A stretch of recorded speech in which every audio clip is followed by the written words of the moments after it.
Welcome to another episode of Get Paid for Your Pet, number 345. Today, I have a very special guest, Mr. Derek Eaton. He is the CEO and founder of Seattle Oasis Vacation Rentals. He's been an Airbnb host for a very, very long time.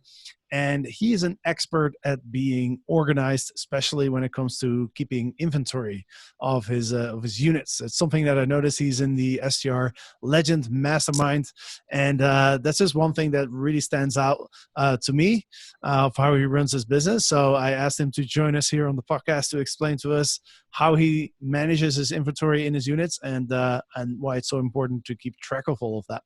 So Derek, welcome to the show. Thanks a lot. Look forward to having a chat here.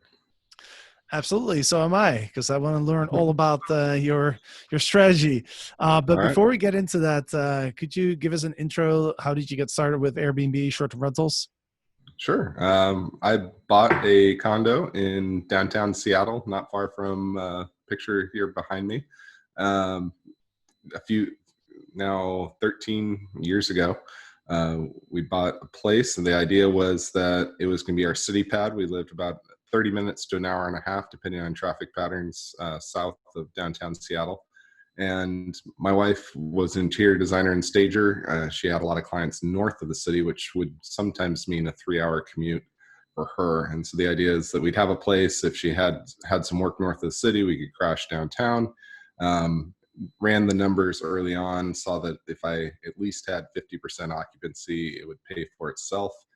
So that was my initial goal. And that very first year in 2008, mind you, this was before even Airbnb was an option in downtown Seattle. We booked 315 nights and basically never got to stay in our own property because we were so successful at booking it out. However, that property ended up paying for itself and our main home. From there, because of that success, had clients soon reach out about us managing their properties as well. Had a battle with our homeowners association to be able to keep doing the right of short-term rentals, and won that. Gained some clients through that process, and then later on battled the city council to help craft smarter legislation regarding short-term rentals here, both in Seattle and Washington State. So have seen a bit through the years. Right. And how many units are you currently managing? Currently managing about 40 properties in downtown Seattle. We got up to about 65, and then both between the coronavirus as well as legislative process, we had to basically strip down our lease arbitrage units in downtown Seattle. We had a few that we did with individual owners, but we couldn't have at scale 10, 15, 20 units in one building because they basically enacted a one owner, one property rule in Seattle, except for any grandfathered properties. So Got it. So you must have been one of the first Airbnb hosts. Our first listing was less than 20,000, so it's like 19,728 or something to that effect. I don't even know, but Seattle was the second market that Airbnb expanded to, and I listed my first property with them, and I think it was February or January of 2010. So. Wow, that's incredible. That's over 10 years ago. So you're a bit of a Airbnb dinosaur almost. I started in 2012, and I want to ask you, how was Airbnb different in 2010 than it is now? Very. So couple different things. One, there was an expectation to always meet your host early on, which was a problem for me because I, at that point, almost never personally met the people that stayed with me, because I did have team members that sometimes met them depending on the rules of the building that they were staying in. Some of our HOAs require in-person check-ins, so they met a member of our team, but they didn't necessarily meet me. And so there was some comments about that, like, oh, I'm so disappointed, never met Derek. So so there, because of that, we didn't score as well as we do today on the platform, because of that. They have that expectation of staying in somebody's own home or own couch, or that they would always get to meet the host. So that didn't happen. And then the other thing is, I mean, Airbnb has grown up so much. I remember my very first help ticket with them was when I tried to set up my 11th property on the platform, and Nate, their CTO, responded, first of all, and he said that I'd have to wait a few months because they didn't think about that when they built the platform, and they only had it set up to max out at 10 properties per user. So I had to wait, I had to wait 3 to 6 months before I could list that 11th property. So Oh, way to be ahead of the curve. That's incredible. And to get a personal response from Nate, I don't think that happens very often anymore. You call yeah, Airbnb support. I'd be surprised to get him on the phone. yeah. Now I'm surprised to get support at all, let alone from anybody in the C-suite. But Yeah. back then, I think it was still the 5 of them in their studio, still Mm. working on scaling the business. So it's been Yeah. a few changes at Airbnb HQ since then. Yeah, it's been a big change. I started in 2012. I've seen a big change, but I just remember when in 2014 I published my book. There's not a lot of people writing about Airbnb, so they invited me to the office, and I met a lot of them. I met Brian Chesky, and it was great. I remember he coming up to me. He's like, "Oh, you wrote that book? That was awesome!" And he tweeted about the "Get Paid for Your Pet" jingle and all of that. Now things are a little bit different. It's a bit harder to get a hold of them now, but yeah, that's good old times. But let's dive into the topic of today, right? So I noticed you have a extremely good process in place to document all the items that you have in your units, and there's a lot of benefits to doing that. It takes a little bit of time up front, but then there's a lot of benefits. And so, I'd love to talk a little bit more about this. First of all, what's your process look like? Okay. Yeah. So when we onboard a property, that's when we do this, and we literally take a picture of every item in every single property. And when we do that, we take as detailed as information as could be helpful. So we have pictures of the remotes. We have the pictures of the batteries that are required to be in the remotes. We have a picture of a label that says when those batteries were last changed. I have the serial numbers of every single appliance in the property, serial numbers of every television, um, literally every item in the property. And the way that we handle that is we use Box as our cloud drive, and we start at the building level. Since I primarily work in condos, so have the condo development name, then the unit number, and then we break that down further by room. And we also think about other things that are useful to have in there that somebody might need to access, such as the location of the breaker box, the location for the water shutoff valve, um, light bulb inventory, so we know what light bulbs are in what fixtures so that we can replace them without visiting the property. Um, and yeah, I mean, that's how we go about doing it. So it does take a little bit of time on the front end, maybe an hour, 2 hours to document everything. But then after that, we have a knowledge base of everything that's in a property. So virtual assistants or team members that haven't visited a property yet, anybody can access that information on the team that needs to, so that they can talk a guest through what they need to help with. So that's the goal. That's awesome. And the tool that you mentioned, it's called Box. Is that Box? Yeah, Box. It's like Dropbox or Google Drive or any of those. That's just the cloud server that we end up choosing to go with. I found that their native search capability seemed to be a little bit stronger than any of the others that were out there at the time that we decided to work with them. So Got it. So let's start at the onboarding process. So Mhm. let's say you have a new unit. You literally go in there. You take pictures of all the items that are in the unit, and I love how detailed you are with that, because that makes so much sense to me.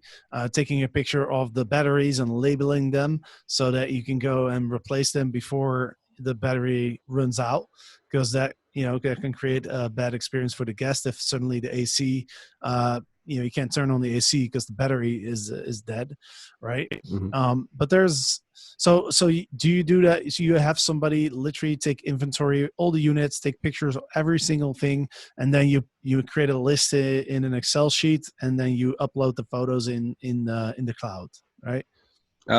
Yeah, we don't necessarily have we don't necessarily connect it to an Excel sheet. We just have them live in the folder named appropriately. We do have an Excel spreadsheet that we use on the beginning of the onboarding process, as far as so we know what everything needs to be in the property. We are somewhat unique in our approach in that we have a design wing within our company. And so we require our clients to work with them so that we can do things like this mug, because I'm actually staying in one of our properties. This mug is in every single one of our properties. Our dishware package, our silverware, all of those things are standardized. I buy it from a restaurant supply company. That way, when one fork goes missing, one plate breaks, whatever the case might be, I'm able to replace that one item and not have to wait until there's that awkward number of plates and stuff to go back to the owner and say, okay, it's time to replace these. So we control everything down to that, and sheets and towels, all of that standardized, just like you would at a hotel. Right. And when you started with your first unit, did you start doing it this way right away, or did you figure that out later? Yeah, I definitely figured that out later. So yeah, that wasn't I didn't have the foresight to do that, but I also had no idea I was going to scale when I bought my condo. I actually furnished that with stuff that was not able to be replaced. I actually because I closed on the property the day after Christmas, and so here in the U.S. we have the day after Thanksgiving sale, and because I knew at that point that the closing was going to happen, I actually went and did the crazy shopping that happens the day after Thanksgiving, and bought a bunch of stuff that was on clearance, which was probably closeout, and I wasn't able to replace the exact items that I bought. So I made that mistake first on, but I also had no idea at that point when I bought my very first condo that I would later on be managing it for, you know, 50, 60, 70, 100 different owners through the years. So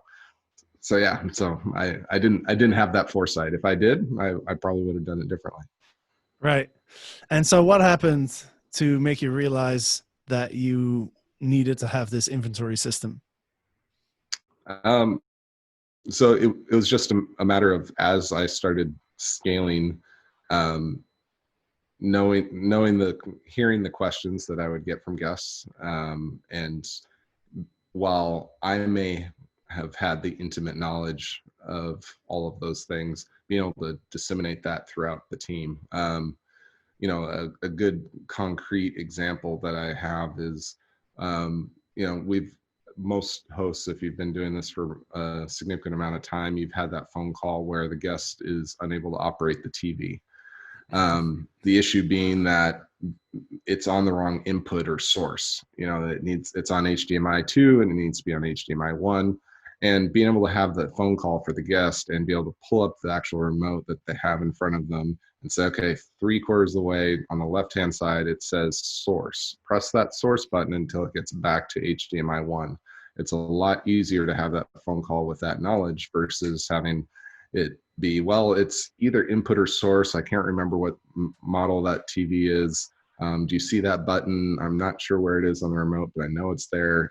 That type of thing. That's not a good customer service experience for the guests. So having enough of those phone calls made me realize that let's do this, and let's do this on the front end when we're onboarding a property, then it's easy to do. And yes, it takes just a little bit of time, but it pays dividends in the future. Yeah, absolutely. And I think when you are scaling your business and you're running over like 20, 25 units or so, it really becomes a must, right? To have Oh, this level of organization. But yeah, I think this applies to pretty much all of us, because even if you have one listing, it's still really, really useful to have that picture of the remote when the guest is asking how to use the TV, right? Or the air conditioning, or whatever it may be, the coffee machine or whatever it is. It's just much easier to explain something when when you can just pull up a picture, right? But I think there's, we're talking from a guest experience perspective and also saving time by not getting as many questions as well. But that there's other benefits to keeping such a detailed level of inventory, right? What are some other benefits? Yeah, I mean, as you're scaling, it allows you to have that firsthand knowledge throughout your team. Not everybody is able to go visit a property as soon as it launches.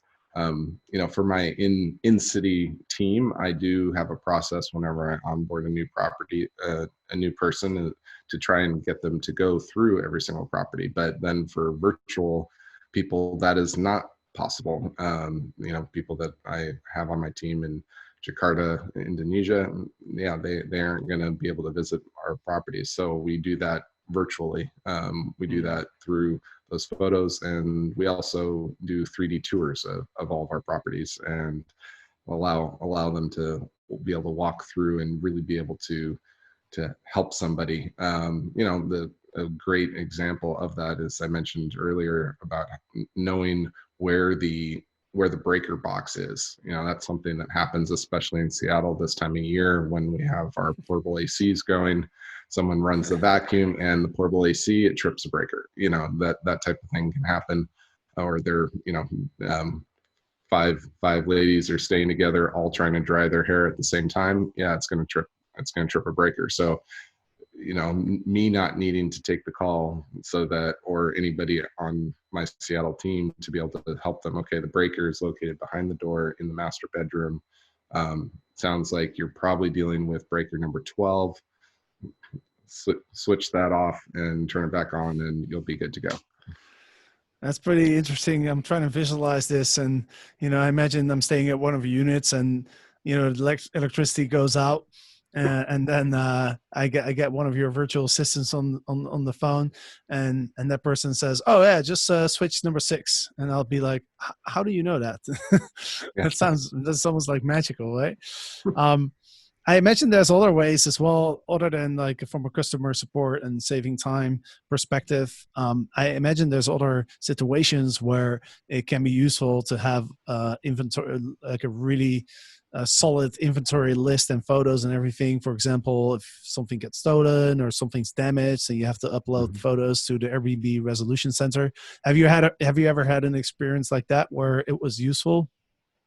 Yeah, I did, and that really cemented for me the need to do that ongoing. So I had a new property come on board in the fall of 2013, and we had just started. Actually, that was when I started the detailed photo cloud drive process, and that about three guests after 3 or 4 guests in that property, we actually did have someone break in and take the most common items: TVs, DVD players, those type of things that could be pawned off.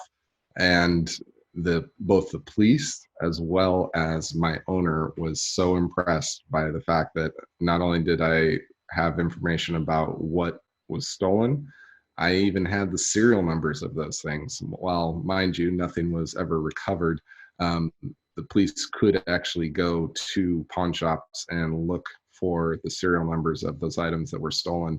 And we at least had a possibility of getting some recovery. And I thought, there was a high probability, after not having a great runway with with an owner that after a break-in like that I'd lose them. They just had spent $50,000 on a remodel and getting all the inventory and everything, and here, 3 guests in, kind of the worst case scenario happens, and you have a break-in and have stuff get stolen.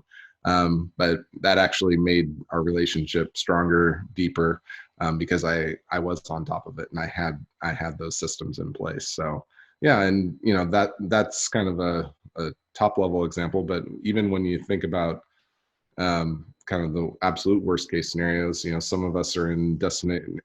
Seattle isn't one of these destinations, but I also manage properties in Hawaii. Having detailed information like that, if God forbid there's a hurricane or a flood or any type of major disaster, having that detailed inventory when it comes to insurance payouts is key. This is something that is really best practice for all of us to do, even in our own homes. If you have renters insurance or homeowners insurance, like having that level of detailed inventory is going to be what helps you get the maximum payout from your insurance, because you'll have this documented thing, and you can do it as quickly as with a video tour in the case of your own personal inventory, versus having necessarily photos of every item. But yeah, that's a good thing to do for all of us. Yeah, and one thing comes to mind actually from my experience. I had a washing machine in my unit back in the day in Amsterdam, and then one time it broke, and so the guest reached out to me, asking me to send somebody to fix it. But then I called the company, but I had no idea what the model was and the type. I just knew the brand, and that's it. So that kind of made that situation a lot more complicated. If I would have had a picture with the serial number, or even just the make, the version or whatever, that would have been really easy as well. So there's a lot of situations that I can imagine where having that information, having like quick access to that information for yourself or for your virtual team members. You mentioned Jakarta. Which is, by the way, that's interesting too. So you have some customer support team members in Indonesia. Yes, I do. So yeah, and they're dedicated people too. I don't use a third party service. These are actual, I consider them full on team members. They only work for our company. Know them on a first name basis, and yeah, they actually came to us through one of our employees in Seattle. So they're family and friends of team members here in Seattle. So that's how we started on the process of our outsourcing overseas. We tried early on to use some companies that specialized in the short-term rental space to handle phone support, and we weren't necessarily impressed with their processes and their ability to truly provide great customer service. And so we built our own team, built our own systems around how to best do that. And yeah, it's worked out well. I love having that. And yeah, your example of a washing machine, in every single appliance in your property, if you are able to have that information and what the symptom is of what's wrong, sometimes the tech is able to have the part with them when they arrive, rather than having to come do a full diagnosis, take the model and make number, order the part, and have to come back later. So ultimately being able to resolve issues more quickly without making 2 trips. That's all time savings, and that's important, especially as you scale. I know you mentioned, once you have 20 properties, but I mean, to think if I would have done all of this when I had 5 or 8 properties, how much time I would have saved myself. Yeah. But that's okay. Now I do have all those systems in place, and it has allowed me to continue to scale and grow and be able to manage. Right now I am in Seattle, but for the most part I live full-time in on the island of Kauai, and manage my team remotely from there. So Tough life, man.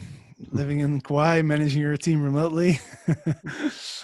It's what we all strive for, I think, at some point, wherever we want to live, where we want to live, and work where we want to work. So if I can pull that off, I'm happy.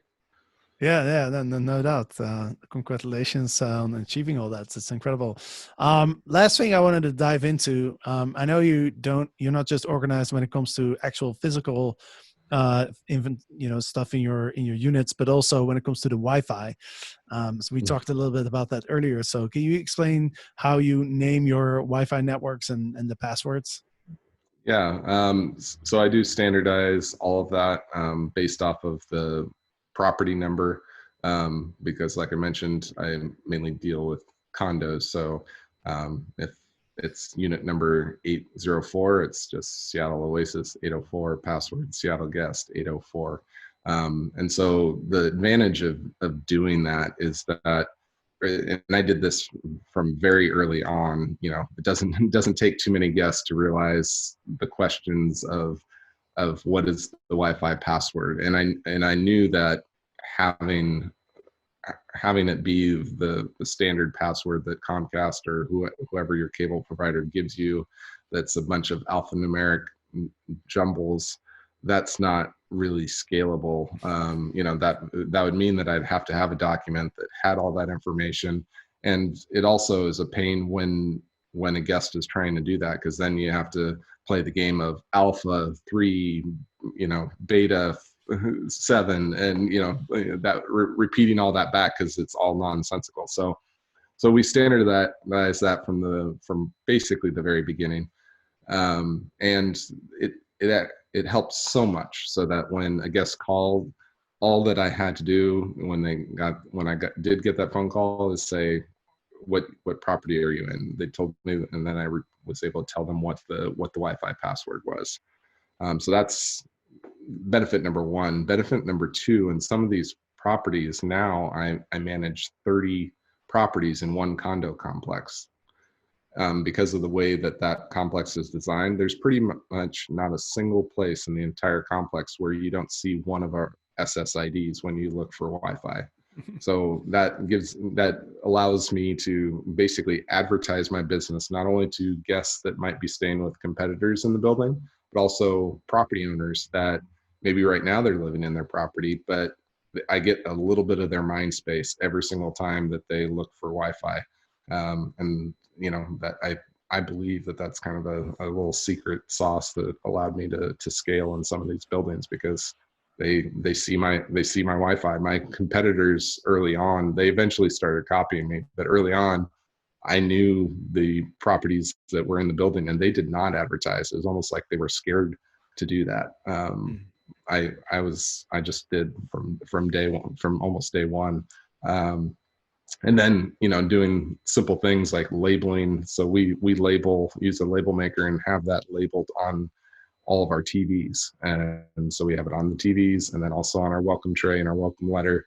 We all know that guests don't read in general, so having that information, yes, in the welcome letter, but as soon as I started labeling it on the TVs as well, I almost never get a phone call now as far as what's the Wi-Fi password, what's the Wi-Fi information. No, it's people see it.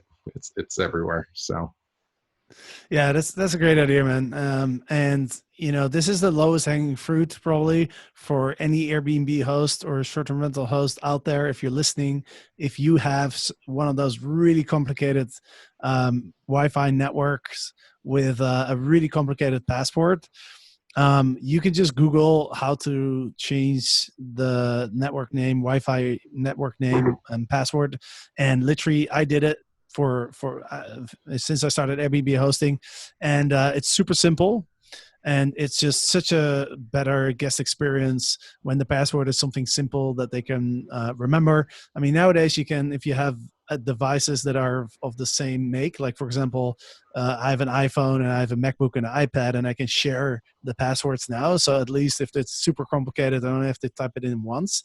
But there's nothing more annoying than arriving at your Airbnb and you're trying to figure out the password, type it in, and then you type a G for a 9, or or an A for a 4 because it's handwritten, and you can just figure it out. It's so frustrating. So everybody who's listening, go check your password and your network name. If it's complicated, do yourself and your guests a favor and just Google how to change it. Very simple. Takes 5 minutes. doesn't cost anything, but guest experience much better. So yeah, low hanging fruit. Absolutely. And it's a branding opportunity too, to get your brand out there. Don't just consider yourself an Airbnb, brand each property, brand the name, that'll serve you going forward. You may not want to think about the scale and trying to get direct bookings right today, but you will in the future. I pretty much guarantee it. Exactly. Yeah, exactly. I remember my unit back in the day in Amsterdam. I called it the Traveling Dutchman. That was my travel blog at the time. So that was the only thing I could think of to promote. So that was my network name and my password as well.